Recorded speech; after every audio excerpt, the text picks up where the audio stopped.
मुख्य अतिथि बहन पूनम पंडित जी, किसान नेता और कांग्रेस की बहुत बड़ी नेता, वो आपसे विचार आपके सामने रखेंगे। पूनम पंडित जी आप नहीं जा रहे।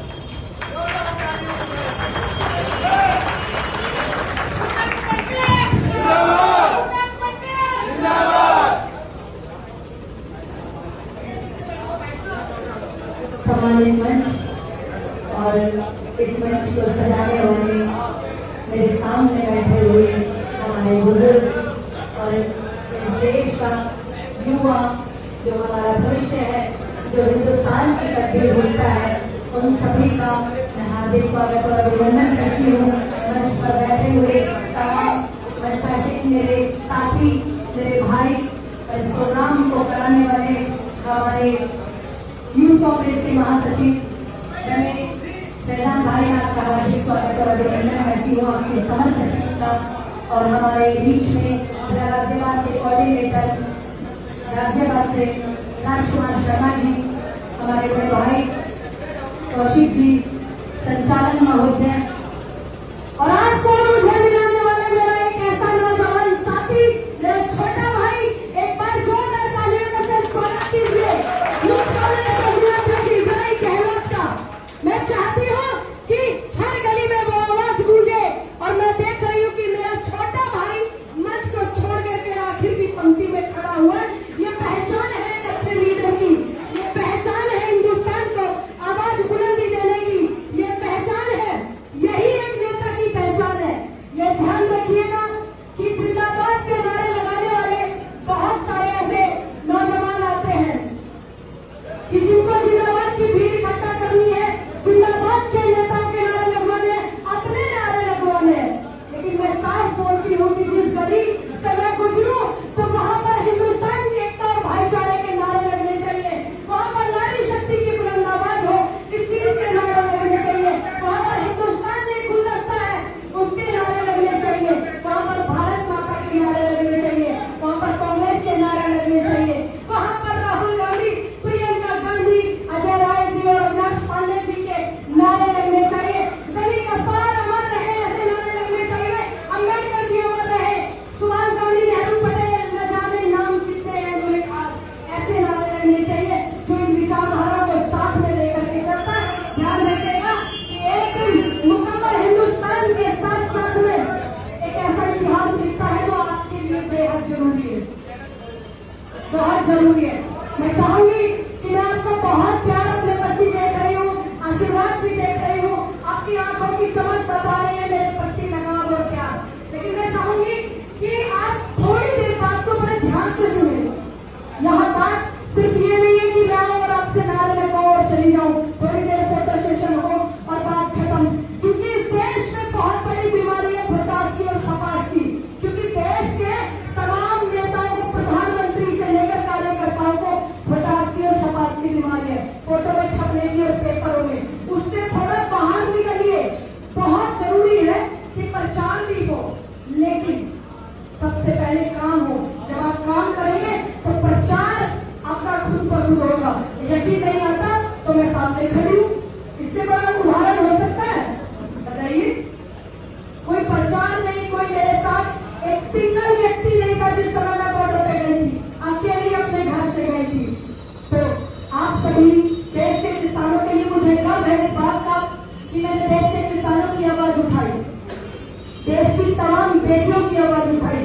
मैंने देश के किसानों की आवाज हिंदू समझ के, मुसलमान समझ के नहीं उठाई, ये समझ के उठाई कि ये पूरे देश का मुसलमान है। मैंने बिल्किस बानो की आवाज ये समझ के नहीं उठाई थी कि वो मुस्लिम है। मैंने मनीषा वाल्मीकि की आवाज ये समझ के नहीं उठाई कि वो हिंदू है, ये समझ करके उठाई कि वो देश की बेटी है, उनके साथ अन्याय हुआ है, उन पर अत्याचार हुआ है, ये समझ करके उठाई। यही भाईचारे को आपको हमें बरकरार रखना है।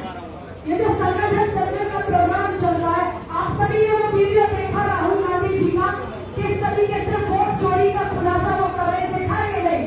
अगर देखा तो हाथ उठाइए, अगर नहीं देखा तो जिन जिन लोगों ने देखा आपकी जिम्मेदारी है एक दिन का प्रोग्राम यहाँ करके स्क्रीन पे चला करके दिखाइए। जरूरी है ये, उन लोगों के लिए जरूरी है जो लोग कहते हैं कि मोदी जी को वोट देते हैं इसलिए बने।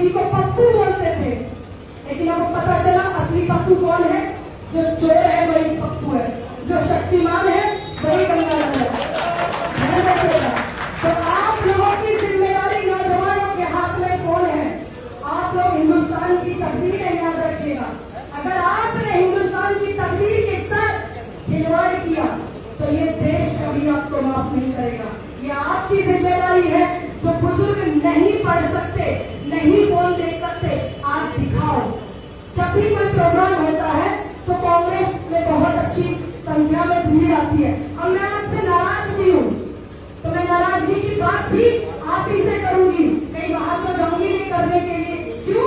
क्योंकि घर में अगर आपकी बेटी बहन साथी नाराज है, आप ही से न करेगी, किसी और से थोड़ी जाएगी करने के लिए।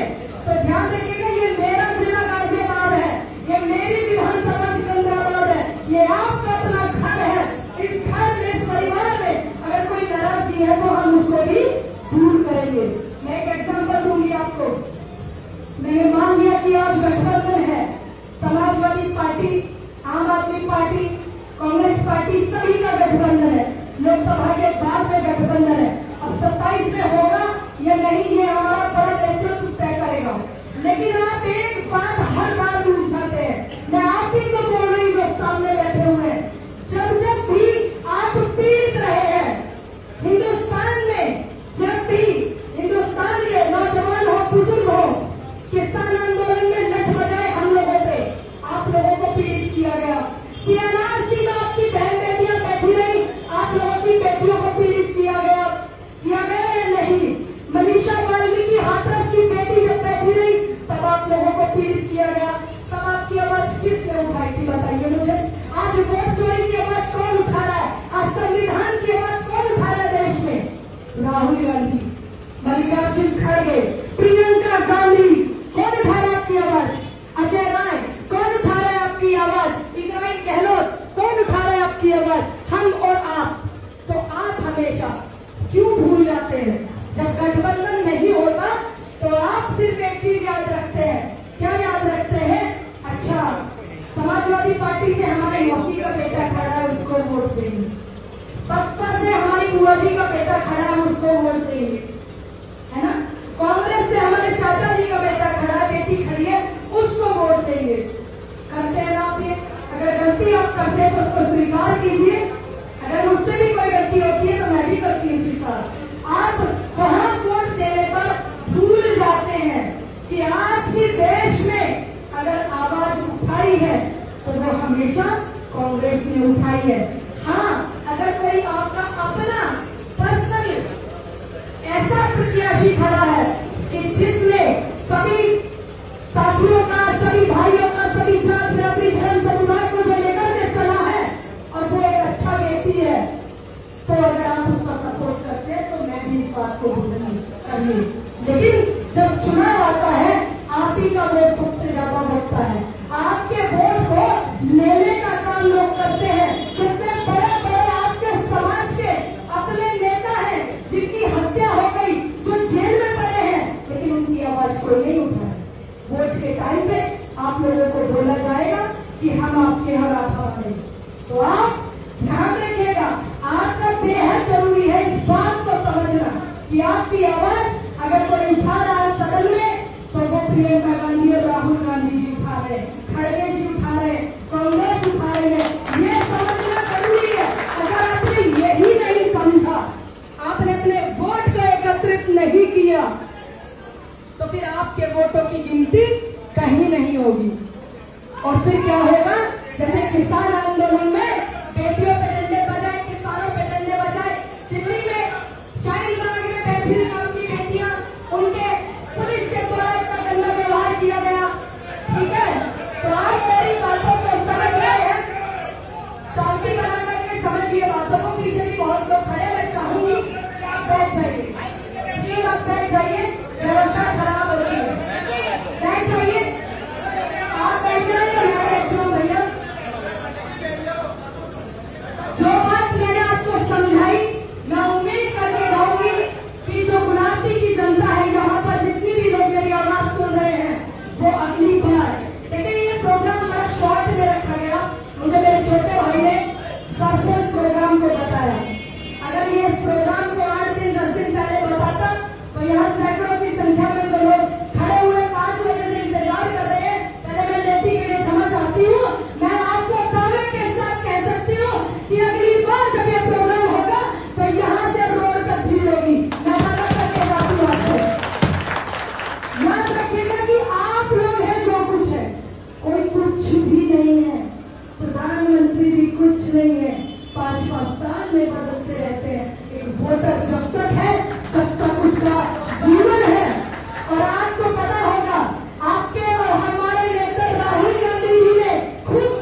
भी लगा है और मुझे इस बात का गर्व है। मैं गर्व से कहती हूँ कि देश की आजादी की लड़ाई में मेरे बुजुर्गों का खून लगा है। क्या आपके बुजुर्गों का लगा है आजाद कराने में? अगर लगा है तो एक एक हाथ ऊपर हो जाने चाहिए कि देश की आजादी की लड़ाई में किस किस के बुजुर्गों का योगदान है। जिसका हाथ नीचे है मैं समझूंगी कि आपका योगदान नहीं है, मेरे का तो है। इसलिए मैं गर्व से कहती हूँ इस बात को। और जब भी आपको कोई पीड़ित करे, प्रताड़ित करे, सीधा बोलिएगा, आंखों में आंखें डाल करके कि मेरे दादाजी का खून इस भारत की मिट्टी में रमा है। क्योंकि इस देश को आजाद कराने में न जाने कितने नाम मौजूद हैं।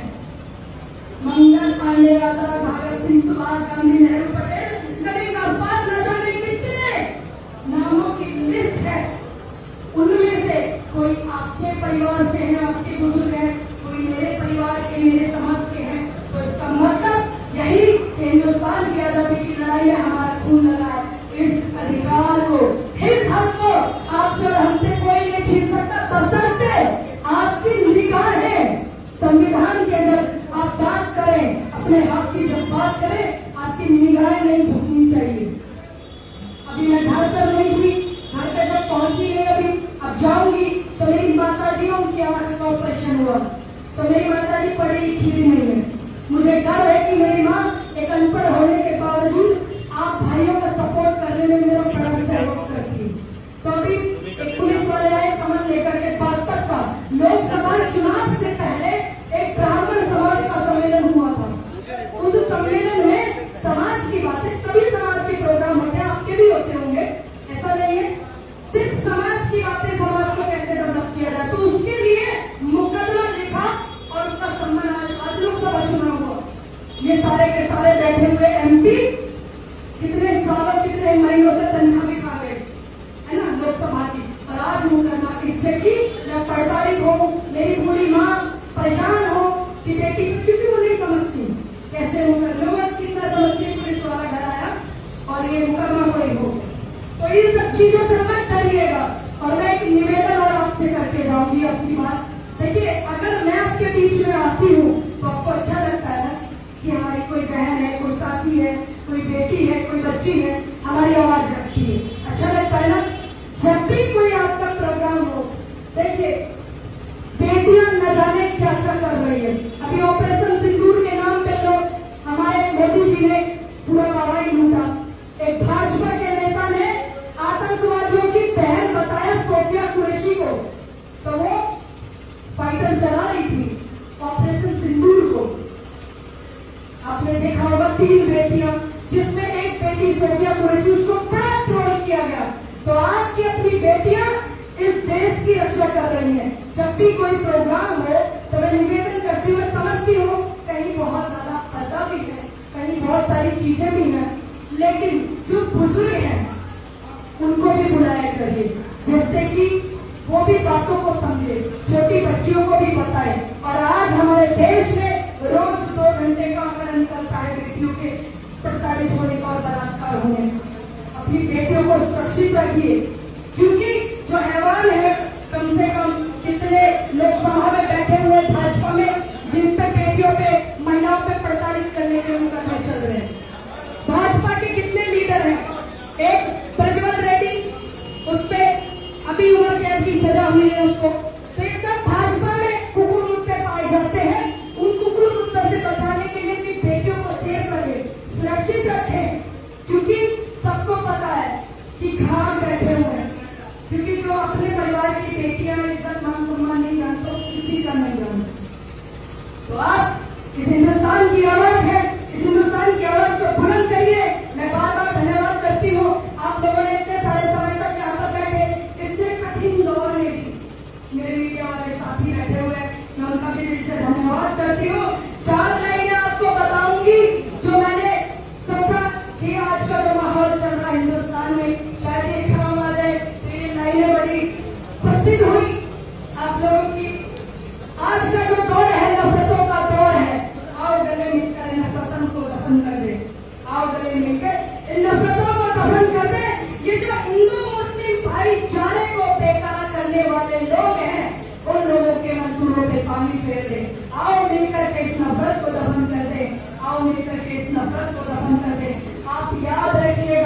कि ये नफरत मिटाना सिर्फ मेरा ही काम नहीं है, आपका ही नहीं है। अगर आप हिंदुस्तान में है तो ये आपकी जिम्मेदारी है। मैं हिंदुस्तान की बेटी हूँ, मैं आपके यहाँ पर कोई एहसान नहीं कर रही हूँ। ये मेरी जिम्मेदारी है कि मैं आप लोगों को जागरूक करूँ, मैं आप लोगों की आवाज को बुलंद करूँ। जैसे मेरी जिम्मेदारी मैं समझती हूँ, आप भी समझिए। जिस दिन आप अपनी जिम्मेदारी समझेंगे, अपने वोट को एकत्रित रखेंगे, बांटेंगे नहीं। आप एक चीज नोट कीजिएगा, जब 2014 से पहले कांग्रेस की सरकार हुआ करती थी, आपका जो वोट है लोकसभा में जब जाता था तो बड़ा मुट्ठी बंद होकर के जाता था। भटके आपका जब नए नए लोग आने लगे, नई नई पार्टियां बनने लगी, आप लोग पीड़ित हुए। तब जब नए नए लोग आने लगे, आपने कहीं ना कहीं कांग्रेस में भी कुछ लोगों से आप लोग नाराज हो सकते हो, कांग्रेस के नेता से आप नाराज हो सकते हो, लेकिन कांग्रेस से नाराज नहीं होना, क्योंकि देश की आजादी में अगर सबसे बड़ा योगदान किसी पार्टी का है तो वो कांग्रेस का है। आज हम इस आजाद फिजा में सांस ले रहे हैं तो ये कांग्रेस की देन है।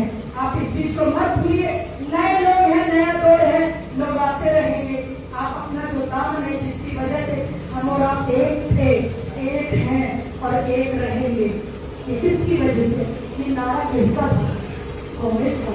सरदार वल्लभ भाई पटेल, पंडित नेहरू, मैडम इंदिरा, इनका और आज राहुल की बात को समझिए। एक नेता जब आपके यहाँ पर, मेरे कार्यकर्ता भी रहते हुए कांग्रेस के, मैं उनसे भी बोलूंगी एक बात, आपके नेता आपको इशारा करते हैं। आपने देखा होगा प्रियंका जी का चुनाव हो, कितने बड़े बड़े लोग रैली पे करवाते, ये इशारा होता है कार्यकर्ताओं के लिए। आपकी जिम्मेदारी को समझिए। जब आप मंच पे हैं तो एक नेता है, और जब आप जिम्मेदारी से काम कर रहे हैं तो आप सिर्फ कार्यकर्ता है। अगर आप ये जिम्मेदारी को कार्यकर्ता के रूप में समझा, मैं समझती हूँ आज जो यहाँ पर माहौल है, हम उसको अगली बार डबल देंगे। और यहाँ की जो सीट है, आने वाले समय में चुनाव है, अपने वोट को एकत्रित रखिए। ये मत सोचिए कि कौन क्या तुम्हारे रिश्तेदार है या मेरे हैं, नहीं, ये सोचिए कि जब जब आप पीड़ित हुआ की आवाज किसने उठाई? कांग्रेस। अगर आप ये काम रखेंगे, आपके अधिकार को, आपके हक को कोई भी नहीं छीन सकता, कोई भी। मैं आपको लिख करके दे सकती हूँ। धन्यवाद करती तमाम सभी नौजवान साथियों का धन्यवाद करती हूँ। मंच पर बैठे तमाम बुजुर्ग, मेरे मीडिया के साथी, मेरे चाचा, तमाम बैठे हुए यहाँ पर जितने भी हमारे कार्यकर्ता है, मीडिया के बंधुओं का जय हिंद, जय भारत, जय हिंद, जय हिंद, जय जवान, जय जवान। ये नारे बुलंद रखिए। आपको शास्त्री जी दे करके गए थे, जय जवान जय किसान का नारा, ये वो नारा है। अगर कभी सरकार भी, अगर कोई भी आपको प्रोत्साहित करेगा, ये वो नारा है जो सरकार की रीढ़ की हड्डी को ऐसे कपकपाने लग जाता है। आप अपने बुजुर्गों के दिए हुए नारे, इतिहास गवाह है, बुजुर्गों की दी हुई कहावतें, दिए हुए नारे ऐसे ही नहीं बने हैं। ये 2 लाइनों में पूरा का पूरा जीवन समर्पित हुआ होगा शास्त्री जी का, तब उन्होंने ये नारे आपको दिए। कहावतों को भी कोई झुटला नहीं सकता, वरना आज जाकर के इतना ही सोच लेंगे आप कि कौन सी कहावत का क्या मतलब है, आपको समझ आ जाएगा। आपके बुजुर्ग, आपके नेता आपको नारे क्या दे करके गए, उनका मतलब क्या है, आज भी वो लागू होते हैं या नहीं। तो चलिए आप